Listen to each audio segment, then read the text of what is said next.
temps de susciter la conversation. Je ne suis pas intéressée, mais elle m'incite un petit peu à lui répondre. J'étais agacée. Mais je commence à lui parler parce que je pense qu'elle connaît la personne avec qui elle parle et qu'elle la connaît bien. La musique était forte. Donc de temps en temps, elle s'est déplacée. Elle allait à la cuisine, s'occuper de certaines choses. De temps en temps, il faisait des allées et venues. Et puis, il s'est déplacé complètement pour s'asseoir à côté de moi. Donc, il s'est mis à me parler.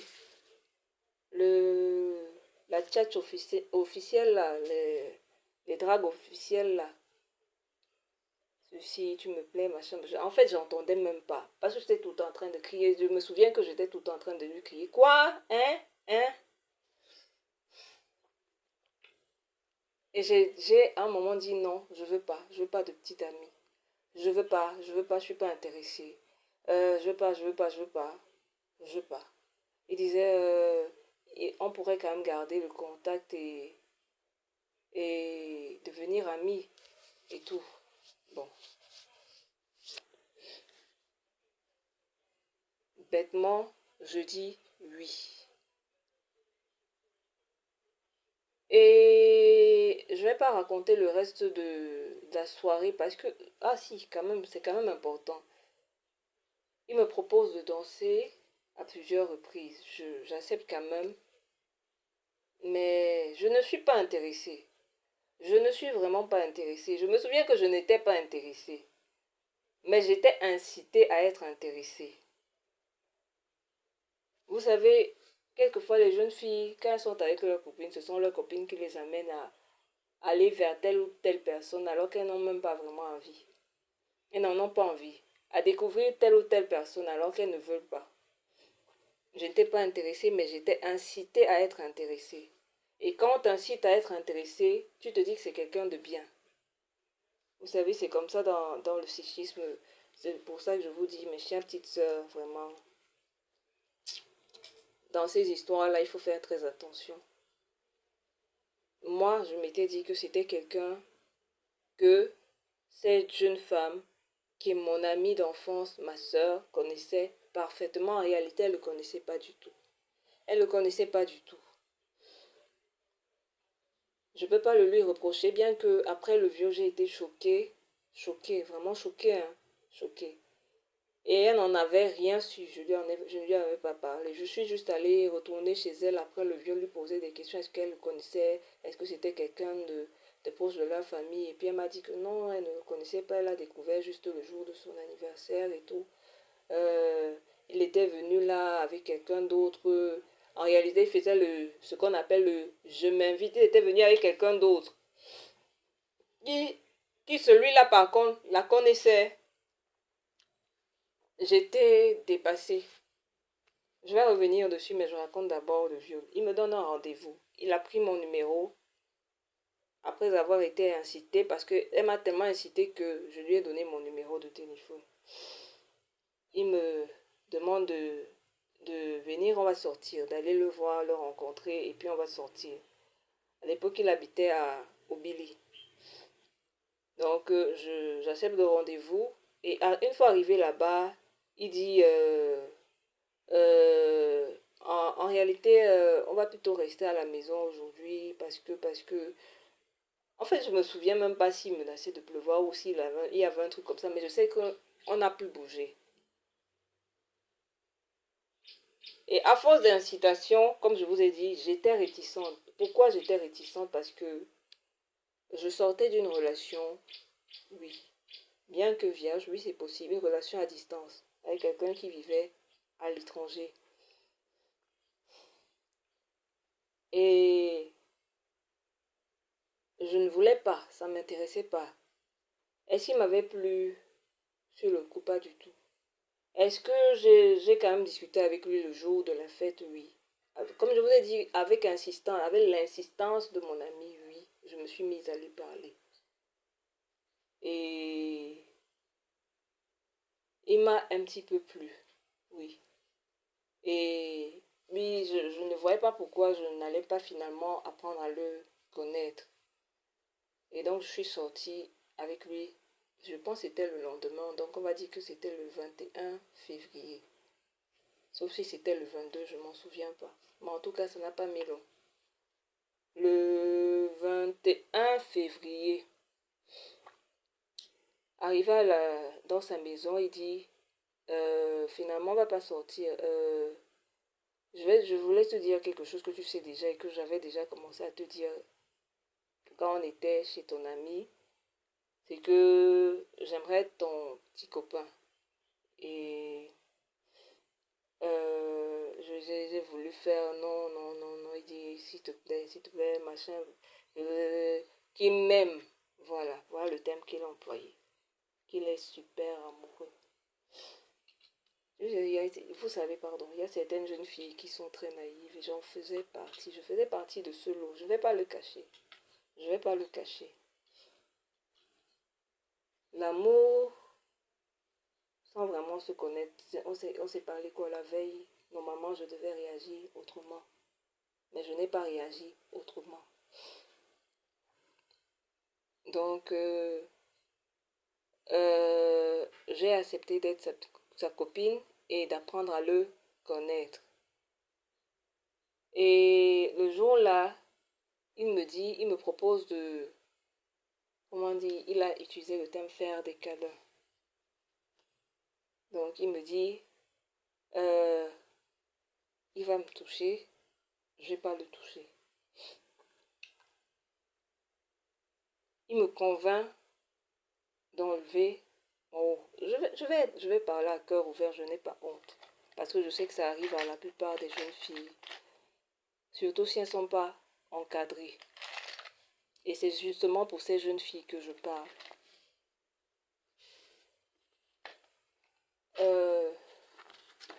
Après, il me convainc d'enlever le bas. Il me dit, rappelez-vous, retenez bien ceci.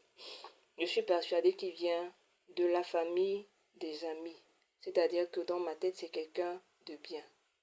C'est quelqu'un de bien parce que quand elle me convainc, elle m'incite à lui parler, je suis persuadée que c'est quelqu'un qu'elle connaît bien et c'est un proche à elle.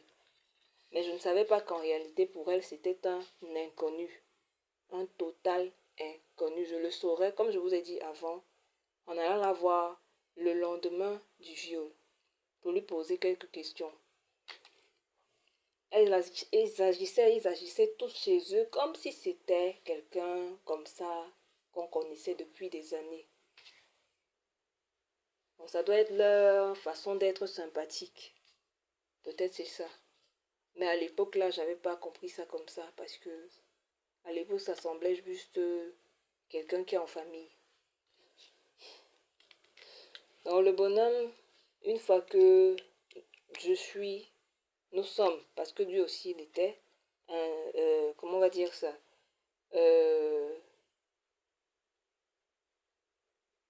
nous sommes nus, je donne mon consentement. Pourquoi? Pour les câlins, parce que ce n'était pas censé être,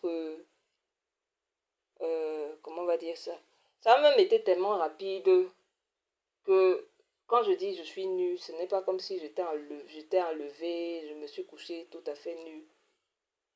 C'était, si je me souviens bien, pendant les câlins, il me propose d'enlever le bas. Et il avait un short. Bêtement, il me dit, fais-moi confiance, je vais rien te faire, je vais rien te faire. Fais-moi confiance, je vais rien te faire. Fais-moi confiance, je vais rien te faire. Je lui dis, je ne veux pas de sexe. Il me dit, fais-moi confiance, je ne vais rien te faire, je vais rien te faire.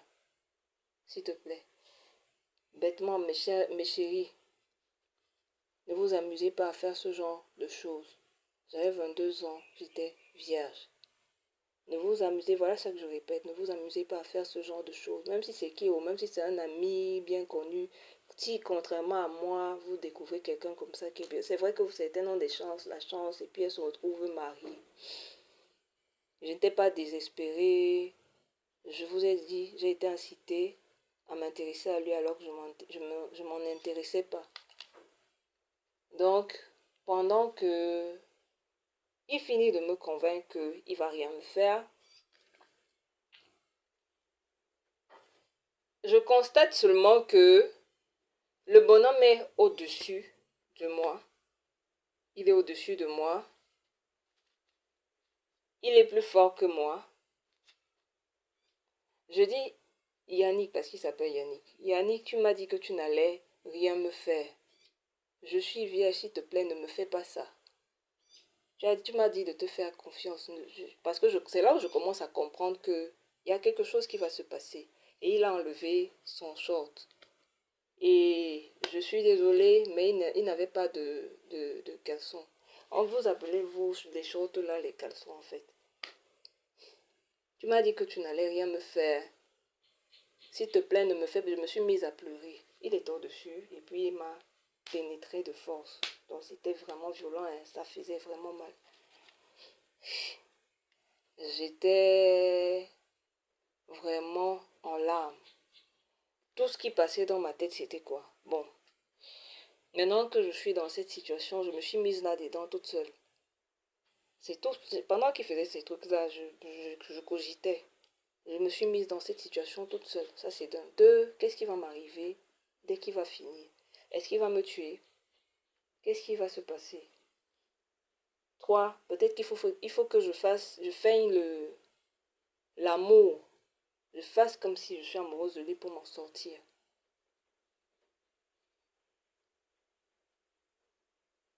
Ça a duré, hein. Le viol a duré. Pendant ce temps, je me, je, on va dire ça. J'étouffais le, comment on va dire ça, mes plaintes. J'ai tenté de pousser, le repousser, mais il était plus fort. Je n'ai fait que pleurer, pleurer, pleurer. Il était en train de dire un tas de choses là-bas. Il était en transe. Il racontait ces choses.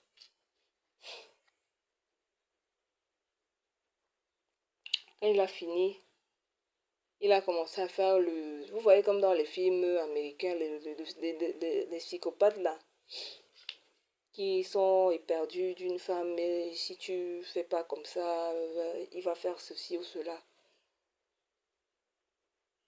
J'avais peur, il avait fermé la porte à clé. Il avait mis les clés quelque part où je ne pouvais pas les atteindre. Et il était plus fort que moi. J'étais assise là à me dire que chaque fois qu'il va me dire un truc, je dois seulement répondre oui. Pour qu'il me laisse sortir de sa chambre. Parce que sinon, il peut me tuer. C'est ce qui se passe les jours après que je n'arrive pas. Quand j'essaye de chercher dans ma tête, je n'arrive pas à comprendre. Peut-être qu'un psychiatre peut l'expliquer. Peut-être domination, peut-être... j'essaye, hein, moi j'ai essayé de comprendre parce que je retournerai vers mon violeur. Pourtant, quand il me fait sortir de sa chambre, je pousse un ouf de soulagement, du genre, je suis sauvée, je ne vais pas mourir. Mais ce qui suit après, les jours qui suivent, moi-même je ne peux même pas, c'est comme un trou, j'ai un trou. J'étais là-bas dans sa maison, je ne sais pas ce que je faisais là-bas, mais je sais que il exerçait une certaine domination psychologique et que je me comportais comme si j'étais sa petite copine et en même temps j'avais conscience que j'étais une victime, j'avais conscience des choses qu'il faisait. Quelquefois je revenais à moi quand il faisait des choses comme me voler une affaire, une de mes affaires. Ça arrive à la plupart des jeunes filles, mais elles n'en parlent pas, elles n'en parlent pas. Moi je dois en parler parce que je n'en ai parlé à personne chez nous. Le jour où je sors, il ouvre la porte, je sors de chez lui. J'étais ensanglanté, hein, j'avais du sang. Je suis retournée, j'avais le sang sur mon jean. Ça ne sait pas, j'ai failli dire heureusement, malheureusement, ça ne se voyait pas. C'est plutôt ce que je devais dire, parce que si ça s'était vu, les gens auxquels je cachais ça devaient dire, mais qu'est-ce que... Mais viens un peu ici, viens un peu ici. Elle se voyait juste au niveau de l'entrejambe en bas. Vous voyez, quand une femme saigne, un peu quand une femme saigne, elle a ses règles là, mais juste ici en bas. Pas derrière au niveau des fesses. Ça se voyait beaucoup au niveau de l'entrejambe en bas. Je suis arrivée à la maison, j'ai traversé le salon comme une furie. J'ai même pas daigné approcher mon père et ma mère. Ils étaient à la salle à manger en train de manger, de dîner. Je voulais même pas les approcher. Tu étais où? Chez une copine. Premier réflexe. Ils ne doivent pas savoir parce que je suis allée me mettre toute seule dans cette situation. Je suis allée me mettre, ça c'est ça hein, qui tournait dans mon esprit. Je suis toute seule allée me mettre dans cette situation. Je suis toute seule allée me mettre dans cette situation. Et puis c'est sa parole contre je vais aller maintenant dire qui m'a violée. C'est sa parole contre la mienne.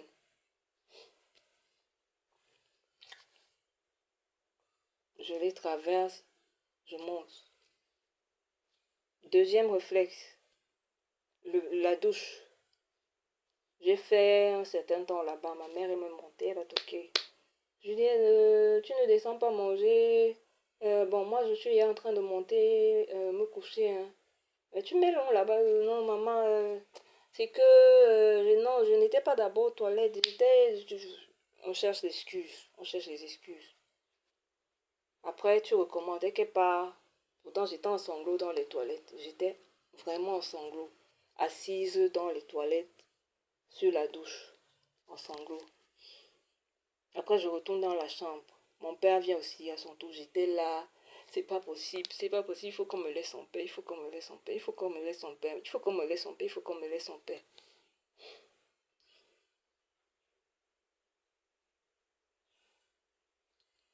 Le matin, le lendemain, j'ai dû me garnir. Voilà l'autre élément que je ne vous ai pas dit. Tellement c'était violent que j'ai dû me garnir. Je portais des serviettes après le viol. Donc, je suis pas allée à l'hôpital. Je suis allée chez mon ami pour lui poser les questions par rapport à leur lien, comme si de rien n'était. En disant, euh, le gars de la dernière fois, machin, c'est là où j'ai reçu la douche froide de toute ma vie. Le Kayo Yannick là, on le connaissait, ni d'Ève ni d'Adam dans la maison là. Pourtant, il s'était comporté tous comme quelqu'un qui... C'était comme quelqu'un de la maison. Je suis comme quelqu'un de la maison, mais il y avait des gens de la maison là-bas dont j'entendais souvent parler que je n'avais jamais croisé. Je tournais là-bas. Je ne peux pas connaître tout le répertoire de mes amis. J'ai une amie d'enfance qui est comme ma soeur aujourd'hui, qui est mariée, qui a un certain nombre d'amis là-bas que je ne connais pas. Pourtant, j'étais dans sa maison H24. Ses amis et elle se côtoyaient quand j'étais pas là. Et puis on se voyait en coup de vent. Ça pouvait être, moi dans ma tête, le jour où j'ai rencontré celui-là, ça pouvait être le coup de vent, comme pour les autres là. Vous voyez. Donc, quand je découvre, je suis dépassée, refroidie. Mais il faut absolument, sur le coup, je ne veux plus rester là avec elle. Je ne ressens que ça, il faut que je rentre à la maison. Il faut que je rentre à la maison. Ce qui suit, j'ai un blackout. Je ne sais pas si on dit blackout. C'est le noir total. Ça remonte quand même à plus de 10 ans. C'est-à-dire que c'est un individu dont, après, je ne parlerai même plus jamais. La seule personne à qui j'ai parlé de lui, c'est mon ex, le père de mon fils. Après, tout d'un coup, il réapparaît, il commence à me harceler. C'est-à-dire que il avait tenté, la période où j'étais à Lyrique, de reprendre contact avec moi. Une fois, j'essayais de rentrer, parce qu'il y avait deux issues pour aller à Biemassi. Bon, je passais par l'issue de Total Mélène ou parfois par derrière. Et quand je passais par derrière, il y avait son entrée pas loin. Et j'avais souvent peur de le croiser. Une fois, je l'ai croisé, il m'a tiré. Viens, on va discuter, viens, on va discuter. J'ai commencé à lui dire que si il ne me laisse pas, S'il ne me laisse pas, s'il ne me laisse pas, je vais crier au viol. S'il ne me laisse pas tranquille, je vais crier au viol. Je l'ai revu avec, j'étais aussi avec une amie. Elle m'a même demandé, il était délabré. Elle m'a demandé que c'est qui celui-là. À chaque fois que je le voyais, j'adoptais toujours la posture autoritaire parce que j'étais sûre que non. Je le menaçais, j'étais trop forte. Excusez-moi, ça me fait rire parce que c'est un rire nerveux. J'étais sûre que je le menaçais et je l'effrayais. Voilà le terme, que je l'effrayais. Et j'avais utilisé aussi ma mère pour... Alors que ma pauvre mère n'était même pas au courant que quelque chose comme ça s'est passé. Vous allez commencer, vous, à ma place, vous allez commencer par où? Allez un peu raconter à votre mère comment un homme vous a forcé. Vous étiez vous-même, allez vous mettre nu devant lui. Ça se raconte même, ce genre de choses se raconte comment?